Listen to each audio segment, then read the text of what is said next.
Hi అండి, అందరూ ఎలా ఉన్నారు? బాగున్నారా? నేను బాగున్నానండి.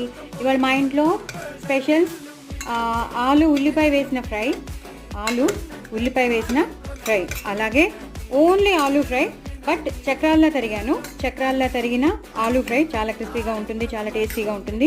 పిల్లలు ఇష్టపడి తింటారు. సో అందరికీ కావాలి కదండి, అందరినీ సాటిస్ఫై చేయాలంటే వాళ్ళ ఇష్ట తగునంగా మనం చేయాలి. సో ఉల్లిపాయ లేకుండా మామూలు సింపుల్ ఆలు ఫ్రై, అలాగే ఉల్లిపాయలు వేసి ఆలు ఫ్రై, అలాగే పప్పు, 3 ఆకుకూరలు కలిపిన పప్పు అండి. అది కూడా వేయించిన పప్పులో 3 ఆకుకూరలు కలిపిన పప్పు అండి. చాలా టేస్టీగా ఉంటుంది. నేను దీని రెసిపీ కావాలంటే నేను షేర్ చేస్తాను. మామూలు పప్పులాగే చేసుకోవడం అండి, బట్ 3 ఆకుకూరలు కలిపాను. సో ఇది 3 ఆకులు కలిపిన పప్పు అండి, వేయించిన పప్పుతో చేసిన పప్పు. చాలా టేస్టీగా ఉంటుంది. వేడి అన్నంలో నెయ్యి వేసుకుని తింటే ఇంకా చెప్పలేము, ఆవకాయ నంచుకుని తింటే ఇంకా చెప్పలేము. సో